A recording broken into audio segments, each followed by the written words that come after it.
자, 이게 대한민국 시장의 현 주소인데, 시장 구조는 경매시장. 아까 얘기했듯이 100개 중에 90개는 현물 시장을 통해서 매매가 이루어지고요. 10개는 경매 시장을 통해서 돈 주고 사라. 라는 돈 내는 시장이 경매 시장으로 이렇게 되어 있습니다. 그리고 시장 참여자들은, 말씀하신 그 700, 한 60여 개 할당 대상 업체가 있고요. 거기서 이제 또 나누게 되면은 전환이라고 그러는데 그 전환은 그러니까 750개 중에 전환 부분은 발전사 에너지 회사들이고 나머지 산업은 뭐 삼성전자, 뭐 무슨 LG화학 이런 인더스트리에 이제 포함되어 있는 업체들이고 그리고 시장 조성자라고 해가지고 그 발전사하고 그 산업 쪽하고 둘이 매매가 잘 이루어지지 않아요. 우리가 일단은 무상으로 받았기 때문에 업체들이 이쪽 시장에 대응하는 기본 스탠스는 고잉 컨선 차원에서 무조건 배출권을 가져가고 싶겠죠. 팔까요? 저희가 컨설팅하는 대부분의 고객들은 남으면 안 팝니다. 그러면 할당을 줬는데 아무도 안 팔아요. 그럼 가격이 형성이 안 되니까 정부에서는 시장 조성자인 증권사들을 마켓에 집어넣었습니다. 그래서 그게 이제 재작년까지만 해도 이제 마켓이 좀 유동성이나 거래가 이제 줄었는데, 증권사 들어와가지고 마켓의 거래를 이제 풍부해졌다.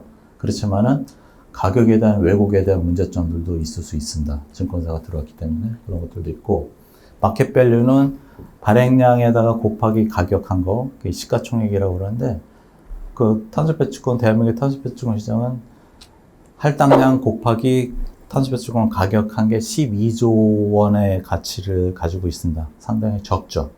12조 원의 가치는 코스닥 바이오 종목 랭킹 3번째인 업체하고 밸류가 똑같습니다. 상당히 작은 시장이다. 근데 유가증권 쪽 보면 한 2,050조 원 되거든요. 그러니까 제가 이거를 왜 장표를 넣었냐면은 같은 시장이라고 볼 수 없다는 얘기거든요.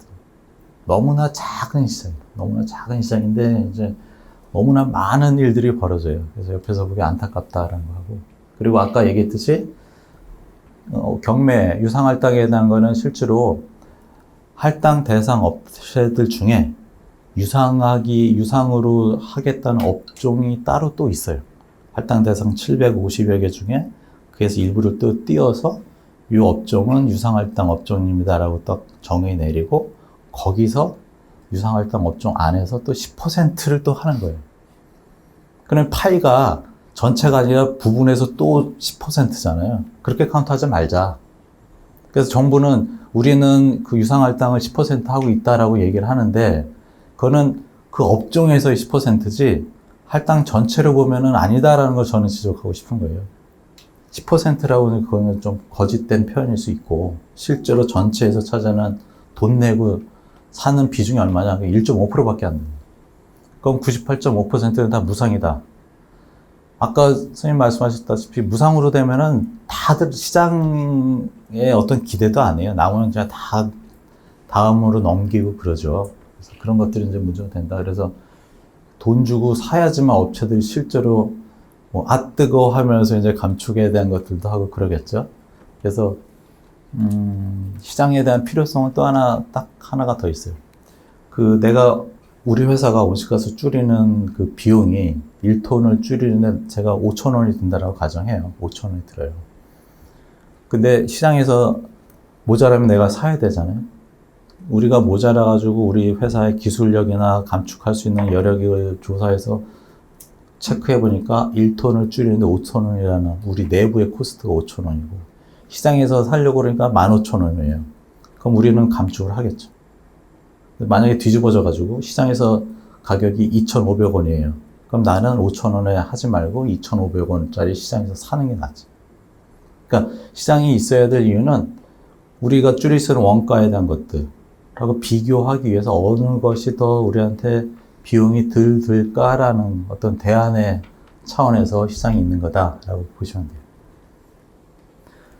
그리고 아까 얘기했듯이 그 정부 마켓 메이커 쪽은 이제 시장 조성자들이 들어와가지고 하는데 아직까지 뭐 증권사들이 포션이 워낙 크다 보니까 가격 결정에 있어서 영향을 많이 주고 있다. 이게 그 시장 개선에 대한 그 벌써 내일 모레면 10년 차인데 하도 말들도 많고 막 그러니까 이제 정부에서 수시로 1년에 거의 한 번씩 동시에 한 2년에서 3년마다 과장님이 바뀌셔요. 오실 때마다 매번 바뀝니다. 아주 일관성이 없습니다. 그럼 저도 이제 과장님하고 친해지려다가 막 노력하다 보니 최근에 지쳤어요. 하도 많이 바뀌시고 마켓에 대한 어떤 제도 변화 이런 것들이 워낙 가격에 너무나 민감해요. 가격이 올라가도 걱정, 내려도 걱정. 그래서 막 예전에 8,640원에 첫날 개장이 됐는데 그게 이제 계속해서 아무도 안 팔고 해가지고 49,000원까지 갔었어요, 배추권이. 영원 무상으로 받은 게 49,000원까지 갔었어요. 그러니까 아무도 안 팔았으니까요. 당연히 그렇게 되겠죠. 그러니까 또 이제 위에서 이제 저기 그 블루하우스 거기서 이제 또 왜 이렇게 비싸냐는 또 압박 받고 그러면 이제 과장님도 열심히 또 그것도 가격 내리기 위한 조치들을 뭐 발표를 하셔요. 그래서 이런 것들이 상당히 있고 그래서 일단은 우리 개인 투자자들은 이쪽 시장에 참여가 안 되고 있습니다. 저도 살 수가 없고 그렇습니다. 막아놨고 그 이유는 시장이 이제 적기 때문에 그리고 할당 대상 업체들이 참여해가지고 자유롭게 샀다 팔았다 하기에 대한 제약이 있을 수 있거든요. 왜냐하면 개인 투자자들은 일단 들어오면 다 사겠죠. 아무도 잘 안 파는 시장인데 개인 투자자까지 들어서 다 사버리면은 할당 대상 업체들, 모자란 업체들이 살 수가 없죠. 그렇기 때문에 일단 막아놓은 상태다라고 보시면 돼요. 이게 그 2015년 1월 12일부터 지난달 월말까지 그 탄소 배출권에 대한 가격입니다. 여기서 보실 때 노란색 선을 보십시오. 그래서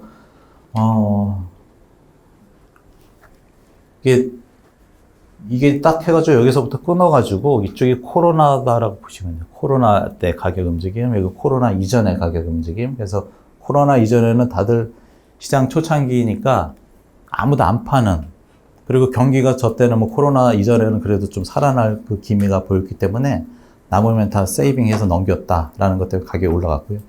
그 이후에 이제 가격이 등락에 대한 그것들이 컸고 전체적인 방향성 다운사이드로 이제 내려가는 그런 상황이었는데 그래서 저기 안타까운 거는 2015년 1월 10일 날 톤당 8,640원의 가격이 딱 만들어졌는데 올해 7월 24일 날 7,020원으로 이제 더 저점을 찍었습니다. 참 신기한 게 그 7월 24일 날이 제 생일이라서 7,020원에 대한 기억은 절대 안 까먹어요. 그래서 저기 했다가 이제 조금 반등을 하고 있는데 다시 또 내려갔어요. 최근에. 그래서 이게 저렇게 들쭉날쭉한 것에 대한 아주 기본적인 원인은 다 그거예요. 경기가 어떻게 되냐가 아주 밀접하죠. 그래서 할당은 이제 둘째고 일단 경기가 리세션 돼서 침체에 딱 다다르면 일단은 가동률이 확 떨어지거든요. 실제로 고객들 얘기해보면은 뭐 작년보다 뭐 가동률이 엄청 뭐 반도 안 돼요 이런 업종들도 많아요. 그러면은 예전에 그 배출권 기준으로 할당된 그러니까 많이 배출이 적어지겠죠. 그래서 남아 돌고 그런 상황입니다. 네. 국외에서 탄소 배출권을 세입한 것을 국내에서 지금 거래가 가능한지 첫 번째고요. 두 번째가 저희가 세입한 그 탄소 배출권을 몇 년간 보유하시는 기간이에요. 그 다음에 또 하나는 탄소 배출권을 안 파니까 그 사야 되는 입장에서 없으면 나중에 그걸 못할 때 국가에서 가진 금 내잖아요. 그 가격은 어떻게 해요? 네. 한 번에 많은 걸 주셔가지고 해외에서 끌고 오는 거는 우리 회사가 제가 A 발전사인데 A 발전사가 이제 어디 그 아프리카 가가지고 뭐 하잖아요. 그럼 배출권을 우리 자산, 우리 돈이 업체들이 나가서 갖고 오는 건 끌고 올 수 있어요. 그래서 이게 상세 배출권을 KOC 외부 감축을 해가지고 대한민국에 이제 마켓에 들어오시는데 여기서 문제점은 할당 배출권이 저렇게 많이 남아 돌면 해외에서 끌고 오는 것에 대해서 환경부 입장에서는 공급이 많은데 굳이 이것까지 우리가 인정해 줘야 돼? 라는 다음번에 봅시다라고 이제 인증을 늦춰주는 그런 경우도 있고. 두 번째 질문이 뭐였죠? 보유기간. 보유기간이요. 보유기간은 올해 거 남으면 제가 지금이 정산 기간이 이제 좀 다른데, 22년도라고 꼬리표가 있어요. 22년도 작년 건데, 그 22년도 꼬리표가 언제 끝나냐면은 23년 8월에 끝나요. 그러니까 22년도 배출에 대한 것들을 제출할 때는 23년 8월에 해요. 그리고 22년도 거를 내가 남아가지고 2월을 하거든요. 그러면 내년도에 또 한 번 연장, 또 한 번 연장, 이렇게 돼요. 해마다 1년씩 연장. 그래서 남으면 무조건 1년씩 연장하고 그거는 신청을 해야 돼요. 또 한 가지. 과징금은 내가 저희 100개를 내가 할당을 받았잖아요. 그럼 정부에서 제출할 때 저도 100개를 내야 돼요. 근데 99개밖에 못 냈어요. 하나를 뭐 까먹든지 뭐 계산하고 해서 뭐 잘못해서 하나를 까먹었어요. 그러면은 그 빈티지, 그 해 그 배출권 평균 가격에다 곱하기 4만. 만약에 9만 원으로 이제 1년치에 대한 평균 가격이 3만 원이다. 그럼 곱하기 4만 개 9만 원이 1톤에 대한 과징금으로 내야 돼요. 3배. 그래서 나름 그래도 다 있습니다. 하나 또 대한민국하고 유럽 시장의 정서적인 차이를 하나 또 말씀드릴게요. 과징금에 대해서. 선생님 말씀하신 대로 한 톤을 제가 못 냈어요. 제출을 못 냈고 벌금을 냈습니다. 그러면은 한 톤에 대한 거는 어떻게 메꿀까요? 나중에. 유럽은 이 한 톤 안 낸 것에 대해 어떻게 없앴어 할까요? 배출권 사야 돼. 맞습니다. 유럽은 아주 냉정합니다. 한 톤 너희가 안 냈으니 내년도에 한 톤 내고 벌금도 내, 이거예요. 우리나라 정서는 어떨까요? 아주 이게 재미난 얘기예요. 그래서 제가 이거를 이제 환경부에다가 문의했더니 그래서 법안을 새로 만들었어요. 그 과징금 때문에. 우리나라는 어떠냐면은 벌금 내면 끝. 한 톤을 누가 줄이죠? 모른다. 그 차이가 있어요. 그게 맞는 거죠. 메꾸는 게 맞죠. 그래야지 마켓이 좀 그 감축에 대한 것들도 잘 달성되고. 근데 무상에 대한 포션이 워낙 크다 보니까 뭐 업체들이 만약에 내가 재미난 게 이거예요. 한 개를 내가 못 냈어요. 이제 벌금 내는데 그러는 어느 엄청난 대기업군이 만약에 그렇게 벌금 내게 되면은 이게 여러 이제 산업 부분에 있어서 그게 엄청나거든요. 그러면 이제 환경부 입장에서는 그 부처 간의 그런 것도 산업부하고 환경부의 갈등도 있겠고, 그러면은 산업부가 이제 입김이 세니까 환경부는 과징금 내게끔 안 하려고 최대한 노력을 해요. 그러면 어떡하냐? 정부가 예비분으로 가져가는 게 있거든요. 할당을 할당대로 주고, 정부가 조금, 우리가 외화 시장, 환율 시장도 안전기금이 있듯이 이쪽 시장도 그런 그 배출권을 몇 개 가져가는 게 있어요. 그래서 그걸 풀어버려요.